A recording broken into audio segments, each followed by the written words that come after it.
Në pjesën e parë të ftuarëve tanë kemi zgjedhur një person i cili është i gjithanshëm, por edhe revolucionar. Jeta e secilit mund të thimë ju kushtua prosperimit të shëndetësisë, një shqiptar që jeton dhe vepron në Kanada. Bashkëthemelues i doCERE Health ka fituar çmimin sipërmarrës në Kanada të vitit 2023. Bashkëpunon me NATO-n, ku shkruan artikuj, por tashmë edhe ekskluzive për ritmin e ditës do të na informon për kandidaturën e tij në politikë, më saktë në zgjedhjet e Kanadas për kryeministër. Të dashur shikues, Luka Lamaj, i cili vjen në lidhje të drejtë për drejtë nga Kanadaja. Mirëmëngjesi.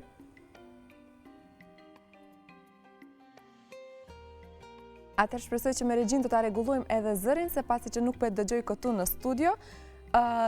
Më informon regjia nëse kemi zërin e rregulluar që të vazhdojmë.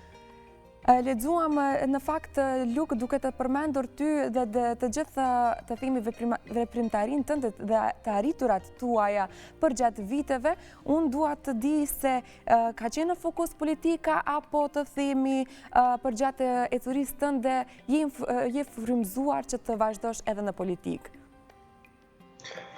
Ka filluar politika që u kam qenë fakt i vogël, nuk e di atë gjën tani. Po, tani është në rregull.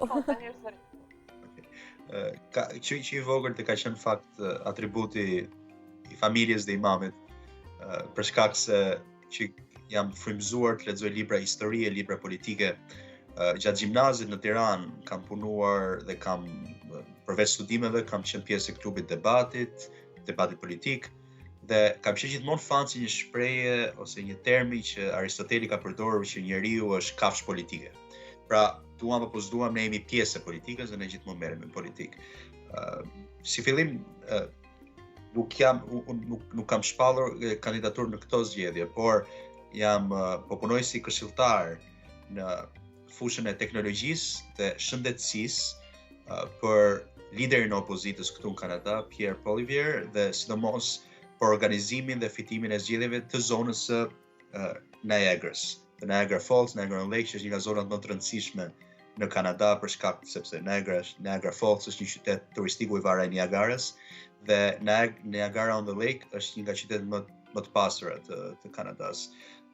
Por besoj se do flasim gjatë intervistës më shumë për këtë punë. Patjetër, unë pikërisht dua të di, pasi që edhe je angazhuar në pjesën të themi politikës Kanadas, përse pikërisht me partinë konservative? Çfarë të shtyju në fakt që të jesh pjesë e kësaj partie dhe të themi ndoshta ke patur planet dhe misione të ndryshme të cilat të don që t'i arrish në këtë drejtim?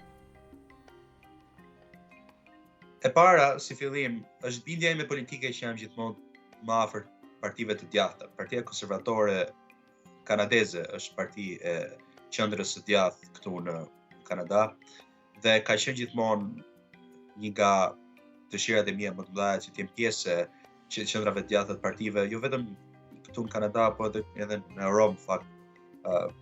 Idhujt e mi politik janë Ronald Reagan, që ka qenë presidenti i Shtetet Bashkuara të Amerikës, dhe sidomos Margaret Thatcher në Partisë Konservatore Angleze. Pra jam më shumë i atij drejtimi politik, dhe jo vetëm ajo, por kur kam qenë në nëntor, mendimin e komunitetit shqiptar, sidomos në fakt konsullatës Kosovës, mora pjesë në një event dhe një konferencë shumë të rëndësishme politike, ku kam takuar liderat kryesorë duke fokusuar për shembull Justin Trudeau, që është ish kryeministri i Kanadas tani më, Pierre Poilievre, lideri i opozitës, dhe disa nga partitë e tjera, liderët e partive të tjera, dhe Partia Konservatore më tërhoqi më shumë vëmendje për shkak të programit shumë pro sipërmarrjes, dhe sidomos fokusi im që është shëndetësia dhe teknologjia. Pra një goditje ndaj burokracive, sidomos në fushën e teknologjisë, që më ka tërhequr shumë, dhe prandaj jam afruar pranë kësaj partie dhe po punoj me gjithë ekipin që të krijojmë një program sa më të mirë për Partinë Konservatore dhe Kanadeze. Pasi që jeton dhe vepron në Kanada, unë dua pak të di edhe nga zëri yt, të themi zëri të rinjëve, të cilët tashmë po angazhohen edhe në sfera të ndryshme, qoftë ajo në teknologjinë AI, pra inteligjencës artificiale, qoftë ajo edhe në botën politike. Dua të di pak mendimin tënd edhe për të themi politikën dhe dallimet të cilat janë në Kanada, problematikat e ngjashme që mund të jenë edhe në politikën në vendin ton apo në Ballkan. Dua të di se sa dëgjohet zëri i të rinjëve në vend si Kanadaja dhe sa mendon që mund të ndryshojnë këto të themi aspekte të rinjve, problematikat të rinjve të cilet mund të ndryshojnë edhe në vendet ballkanike. Mundësia e parë politike që mua më është dhënë është fakt nëpërmjet organizatës së NATO-s. Pra, jam bërë pjesë, jam antar bordi në organizatën e të rinjve të NATO-s. Dhe nëpërmjet saj ka qenë fillimi i dëgjimit të zërit tim dhe këto iniciativa që në fakt ekzistojnë dhe në Ballkan, duke përfshirë Shqipërinë, Maqedoninë, Kosovën, janë shumë herë më të investuara këtu në Kanada. Për shembull, nga ana ime, tani në Partinë Konservatore dhe specifikisht me kandidatin Pierre për të bërë kryeministër i ri i Kanadas, jam fokusuar të punoj për të krijuar një program sa më të mirë për të fituar qeverisjen. E fokusi im ka qenë, siç thash, inteligjenca artificiale dhe shëndetësia. Dhe pas fitores të mundshme, që me shumë mundësia do jetë partia që do fitoj, po kryejmë një task force të rinjve për të dëgjuar sa më shumë zëri. Këto iniciativa fatkeqësisht në Shqipëri, Maqedoni, besoj, apo dhe në Kosovë, janë më të pakta. Kjo do thotë që ka shumë iniciativa, ka shumë mbështetje sidomos nga Bashkimi Evropian, sidomos nga vendet tjera të Europës. Unë kujtoj në Tiranë, ku kam qenë në gjimnaz, kemi pasur disa iniciativa nga shteti gjerman, nga qeveria gjermane dhe shumë të tjera për të angazhuar të rinj politikë. Gjithçka që duhet në fakt. Ne shqiptarët jemi, ndoshta edhe pak nga familja, jemi pak më të angazhuar me politikën që në veçli, dhe këto duhet kthehen në gjëra pozitive për shtetin tonë dhe për diasporën, sidomos. Patjetër, dhe kur kemi edhe zëra të ri siç jeni edhe ju që na prezantoni të themi të gjithë kombin tonë në vende të huaja siç është edhe Kanadaja, është me të vërtetë një inspirim për të gjithë ata që duan të ndjekin ëndrat e tyre, qoftë ajo në politikë, qoftë ajo edhe në iniciativa të ndryshme të cilat mund kanë ideja të cilat janë mjaft të zgjuara dhe janë ide të mjaft që mund të sjellin prosperitet në vende të ndryshme, jo vetëm të botës, por pse jo edhe të dhe të vinë në vendin tonë. Para se të kalojmë tek shëndetësia dhe tek të gjitha ato gjërat e bukura që ke krijuar deri më tani në veprimtarinë tënde, unë dua të di çfarë është lidhshmëria jote me shëndetësinë. Ke të themi trashëgimi familjare apo thjesht ti ke qenë të themi i parit i cili ke vendosur që të studiosh dhe të merresh me mjekësinë? Ka qenë, prapë do përmend mamën, ka qenë insistimi i saj kur kam qenë i vogël, për shkak se ajo ka punuar në fushën e mjekësisë për shumë kohë, për të vazhduar në fushën e shëndetësisë, megjithëse unë kam pasur disa pasione siç ka qenë politika dhe historia. Por ka qenë vendim i dur, kur kam ardhur këtu në Kanada, ka studiova biokimi në universitet që sapo jam mbaruar, dhe ka qenë këtu në fakt që kuptova me të vërtetë se si sistemi shëndetësor funksionon. Dhe nëpërmjet kompanisë sime Docere Health, që fakt kuptova se sa probleme ka dhe sa gjëra mund të bëhen më mirë, jo vetëm për pacientët, që është domosdo, por dhe për doktorët dhe infermierët dhe spitalet apo dhe klinikat. Pra ka shumë mënyra se si mund të ndryshojmë dhe mund të bëjmë të sistem shëndetësor që ne të gjithë e prekim në të gjithë botën, jo vetëm Kanada, por edhe në Shqipëri, edhe në Maqedoni, edhe në Afrikë, kudo jemi gjithmonë në kontakt, tjetë sa më i miri i mundshëm. Dhe kjo ka qenë fakt misioni im i jetës, pavarësisht se në sipërmarrje, në teknologji, në biznes, në politik, kjo ka qenë misioni im, pra që të mundohem të jap kontributin tim në një sistem shëndetësor më të mirë. E tani të rikthehemi tek pjesa edhe të themi famën të cilën e ke arritur ti është po ashtu pikërisht me inovacionin më të fundit e cila është në ndihmën e inteligjencës artificiale Docere Health. Më thuaj pak a shumë për këtë revolucion në shëndetësinë e Kanadas, e cila ka ndihmuar shumë stafin mjekësor. Më informo pak më shumë se si filloi i gjithë ecuria, si erdhi deri tek ideja e krijimit të një platforme të tillë e cila është tashmë implementuar në shumë klinika të Kanadas. Do të na thuash në sa klinika deri më tani të pranishëm?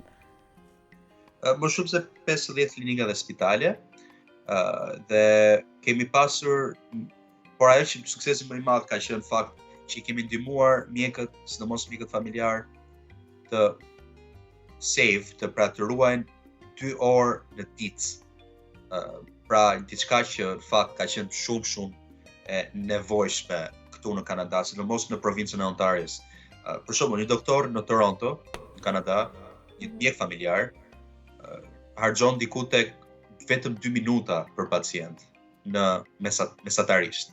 Pra për 2 minuta nuk mund bëj dot një gjë të jashtëzakonshme.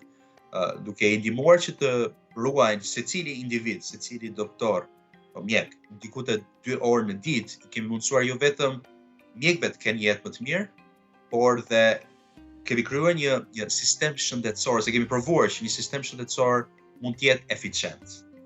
Dhe kjo praktik më ka shtyr mua të jem një avokat i të gjitha sipërmarrjeve apo iniciativave teknologjike dhe për të shtyr qeveri të ndryshme, jo vetëm Kanada, por edhe në shtetet, për shembull në shtetet botës së tretë në Afrikë, për të promovuar më shumë teknologjinë, sidomos inteligjencën artificiale, sepse është këtu, është shumë predominante, thjesht duhet ta marrim dhe ta bëjmë në mënyrën e duhur dhe ta fusim në sistem në mënyrën e duhur. Por si erdhi ideja deri tek Docere Health, pra si ishte në fakt momenti i parë kur të themi të erdhi ideja e një platforme të tillë e cila mund të përmirësojë shëndetësinë dhe të jetë në ndihmë të madhe për personelin mjekësor. Si erdhi momenti, kur filloi në fakt, kur fillove të ndërtosh një iniciativë të tillë? Ideja në fakt ka filluar 4 vite tani më është bërë. 3 vite kemi filluar operacionin, do të thënë fillimin e punimit të platformës. Ideja ka ndryshuar shumë. Kemi kaluar në 4 faza të ndryshimit të idesë, por misioni ka qenë gjithmonë i njëjtë dhe misioni ka ardhur për shkak të eksperiencave të mia personale dhe sidomos një sistemi shumë të kalbur të shëndetësisë, sidomos për mjekët familjar. Duke folur nga perspektiva e mjekëve familjar. Për shkak të studimeve të mia, për shkak të pasionit tim për të ndryshuar këtë gjë, kam qenë në kontakt me shumë doktor, me shumë mjekë, dhe kemi folur dhe kemi diskutuar dhe në fakt kam qenë pjesë duke qëndruar për ditë dhe javë tëra nëpër klinika për të parë se si funksionon dhe ku qëndron problemi. Ku qëndron problemi që shumë mjekë familjar në Kanada po burnout, po pensionohen para kohë dhe janë diku tek 10.000 që po pensionohen para kohë, ndërkohë që për shkak të emigracionit ka më shumë popullat që po vjen në Kanada dhe duhet të kenë akses në fakt mjekësi, por gjë që nuk po ndodh. Dhe kjo ishte arsyeja ime kryesore pse fillova këtë platformë dhe pse fillova këtë biznes. Dhe frytet janë dukur pak vonë, por është rëndësishme që më në fund ja dolem që të kemi disa rezultate të mira dhe disa statistika të mira për të prezantuar dhe i qeverisë kanadeze, por edhe Ministrisë së Shëndetësisë, por edhe të gjithë doktorëve në Kanada. Luk, unë jam shumë e bindur në fakt të cilët me punën e palotshme që e ke realizuar për gjatë këtyre 4 viteve, unë jam shumë e sigurt që tani jem pak a shumë i përmbushur me të gjitha arritjet që ka rezultuar një projekt i tillë. Më thuaj, mendon që e ke arritur vizionin tënd dhe misionin i cili ke pasur, të themi ndër vite prej që ke filluar ta krijosh këtë inovacion? Jo plotësisht. Në fakt, ju e filluat intervistën me një term që tha që disa aktivitete ndryshme. Ky ka qenë vetëm fillimi, është vetëm fillimi për mua. Fokusi im dhe një iniciativë re, një platformë re që fakt do nxjerrim treg që ka marrë shkas nga nga eksperienca ime me doçerën, eksperiencën e politike, është një platformë që do të ndryshojë akoma më shumë sistemin shëndetësor global. Dhe ne po propozojmë një sistem të ri ose një mënyrë të re për të punuar apo për të qenë pjesë e sistemit shëndetësor, që ka 3 pika kryesore. Është një sistem që është proaktiv, është falas, edhe është i aksesueshëm për gjithë qytetarët e vendeve ndryshme botërore. Nuk mund të flas dot më shumë, por do të jetë një ndërthurje midis inteligjencës artificiale, blockchain, kriptos dhe sistemi shëndetësor. Pra, kjo. Po, vazhdojmë duk, më falë sepse kishim një ndërhyrje të vogël. Po, pa problem. Atëherë unë duhet të ndalemi pak a shumë edhe tek arritjet tuaja, sepse unë jam shumë e sigurt në fakt kur pash të gjithë ecurinë tënde apo të themi CV-n, tënde kishe me të vërtetë mjaft arritje të mëdha të cilat ishin të dallueshme nga të tjerat. Unë dua të ndalem pak tek podcasti. Podcasti ishte një ndër projektet e tuaja të cilat ke realizuar, mirë po edhe që ke pasur të ftuar mjaft special. Më thuaj pak më shumë për ecurinë tënde në këtë botë të themi televizive, por po ashtu edhe për të gjithë dëgjuesit që të kanë ndjekur. Ka pasur një eksperiencë, fakt, historia ime me botën televizive prapë me thonjza, sepse nuk është fakt po televizive, por është e kam kryuar vetë, ka pasur me produksion shumë të madh. Ka qenë fakt interesante sepse në fillim e kam filluar me pasionin tim për historinë. Më pas, për shkak të doçerës, kompanisë, u pata një tërheqje dhe një interes shumë të madh nga kompania Microsoft. Dhe ata më ofruan që aty ka filluar produksioni me podcastin.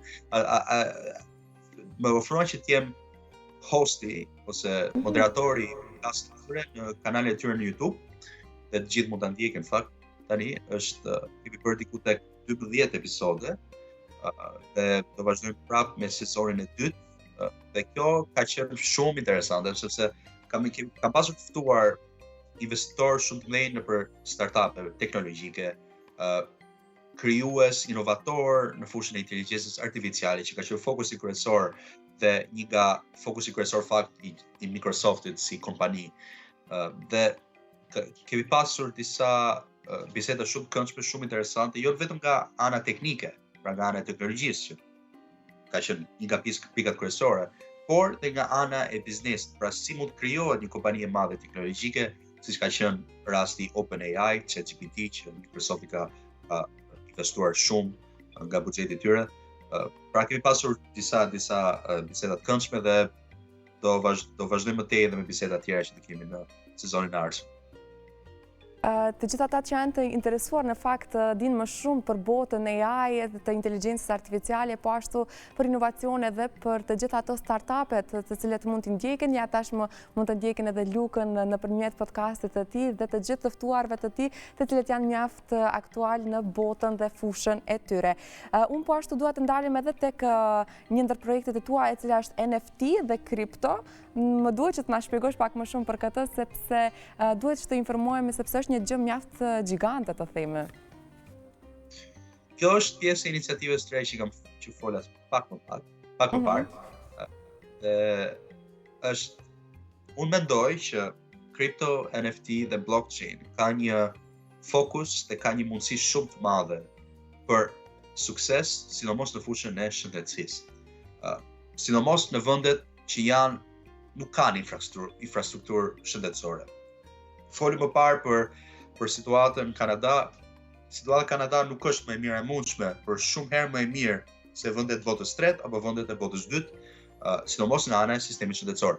Pra, një përdorim i kriptomonedhave në mënyrën e duhur, siç ka bërë për shembull shteti i Estonisë, që është një studim shumë i mirë që mund merret nga gjithë shikuesit në vend.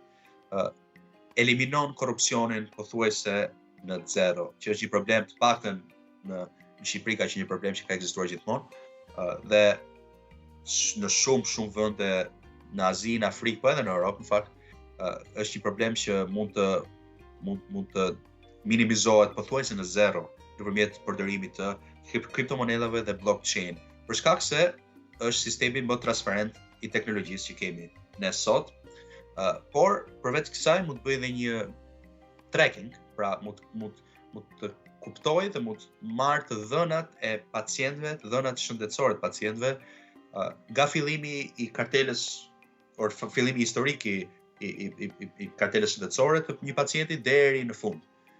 Dhe këtu paka shumë shtrihet dhe inovacione që ne po krijojmë dhe platforma e re apo iniciativa e re në fakt që ne po krijojmë për të fokusuar të krijojmë infrastruktura të reja shëndetësore në vende që nuk kanë infrastruktura moderne shëndetësore.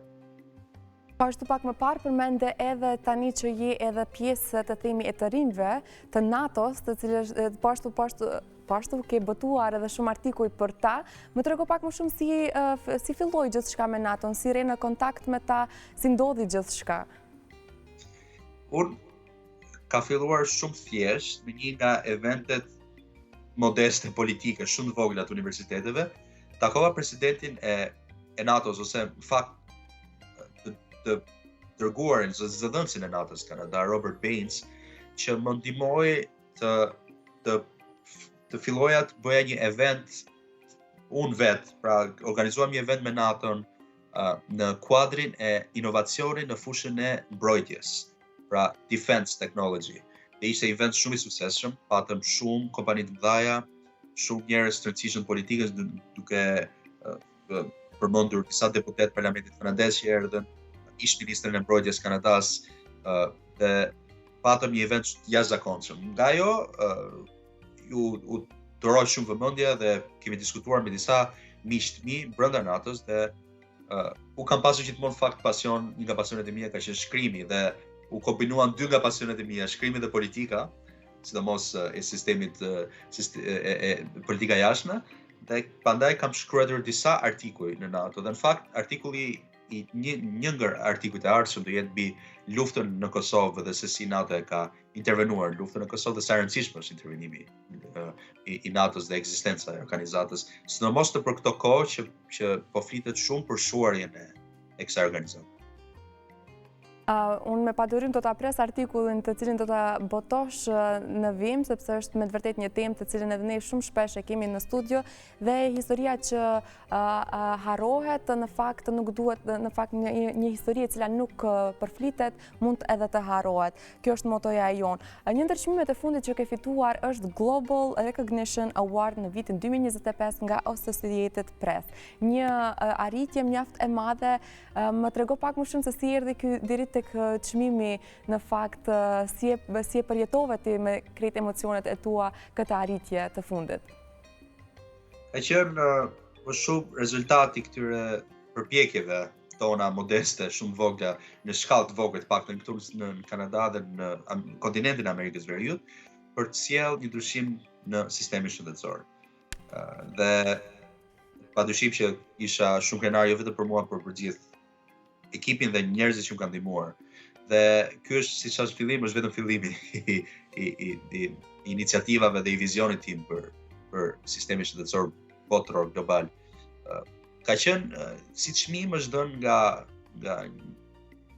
fakt në bashkëpunim me Associated Press, nga organizata Global Business Recognition, dhe jepen çdo vit për të rinjt kryesisht ose sipërmarrësit, inovatorët e rinj që duhet jenë on your watch, pra të shihen nga të gjithë, dhe ka qenë fakt gjëja më e bukur për këtë çmim që kemi fituar. Po ashtu dua të përmendi edhe dy arritje tuat që jam shumë e bindur që janë mjaft të veçanta për ty. Është po ajo që je sipërmarrës, ke fituar çmimin e sipërmarrës të vitit 2023 në Kanada, po ashtu edhe një ndër çmimet që ke fituar nga Microsoft. Mi thuaj edhe këto dyja kështu në shkurtimisht dua të di sepse janë me të vërtet arritje të mëdha dhe është nder të kemi një shqiptar në Kanada i cili me të vërtet po na përfaqëson në mënyrën e denjë dhe në mënyrën më të mirë të mundshme. është një barë madhe, në fakt, sepse është... Por, sidomos çmimi i sipërmarrësit të ri të vitit është dhënë nga Ministria e Sipërmarrjes në bashkëpunim me League of Innovators, që është një organizatë në Vancouver, në British Columbia. Ka qenë emocion shumë i veçantë, ka qenë fakt në sapo kishim filluar të shprehnim ose të publikonim frytet tona nga platforma Docere Health, kurse çmimi i Microsoftit ka qenë pas një pitch competition, pra një kompeticioni të prezantimit të platformave, dhe ishte në vazhdimsi ose në fakt, për që realisht ishte fillimi i marrëdhënies me kompaninë e Microsoftit që përfundoi ose konkludoi me këtë podcast që kemi tani quajtur Tech Odyssey, që mund gjeten në YouTube, dhe ka qenë edhe diçka e veçantë, kam bërë shumë miq, e kam dhënë një intervistë më përpara, një nga fakt dhënësit e çmimit tim ishte një shqiptar nga Kosova, pra ka disa shqiptarë që janë në fushën e teknologjisë dhe kjo më bën mua krenar dhe më bën ndjem akoma më i suportuar, sidomos këtu në kontinentin e Amerikës Veriut, që është kontinent vendimtar, sidomos kur vjen vetëm, por ndjemi shumë mirë, ose unë ndjem mirë kur kam një komunitet goxha suportues. Nuk je vetëm, ne jemi këtu gjithmonë për të plasuar të gjitha arritjet tuaja që keni të gjithë shqiptarët në mbar botën, dhe unë jam shumë e bindur që kjo është vetëm vazhdimi i një historie mjaft të bukur dhe një historie suksesi, të cilat të pret në vazhdimsi në vitet në vijim. Luk, për fund, unë duat po ashtu të di pak a shumë edhe një mesazh të cilin do të kishe ndarë me të gjithë të rinjt, të cilët ndoshta janë në hapat e ngjajshëm me veprimtaria jote, cili do të ishte mesazhi jote dhe po ashtu a mund ta kemi Doceren Health prezente edhe në vendet ballkanike? Mendoj që po, në një farë pike, ndoshta Doceren me këtë emër jo, por me një iniciativë tjetër. Dhe mesazhi im për të gjithë të rinjt, por në fakt për të gjithë ata që duan të bëjnë diçka të re, qoftë kjo është fushën e artit, sportit, sipërmarrjes, inovacionit, shkencës, është një shprehje, është një nga thënjet e Thomas Friedman, që është një ekonomist, gazetar i New York Times, dhe ka thënë pesimistët janë korrekt, janë sakt, por optimistët ndryshojnë botën. Kështu që unë kam pasur gjithmonë një moto që duke qeshur mund ndryshosh botën, prandaj edhe jeni gjithmonë qeshur, jeni gjithmonë optimist, sepse mund t'i arrini çdo gjë. Shumë e vërtet. Luk, të faleminderit shumë që ishe prezent së bashku në lidhje të drejtë për drejtë nga Kanadaja këtu në Shkup. Faleminderit shumë për të gjitha informacionet që ndave me ne dhe jam shumë e bindur që me të vërtet ecuria dhe rrugtimi yt sapo ka filluar dhe sukseset nuk kanë të ndalur. Të uroj shumë shëndet. Faleminderit shumë. Faleminderit edhe ty.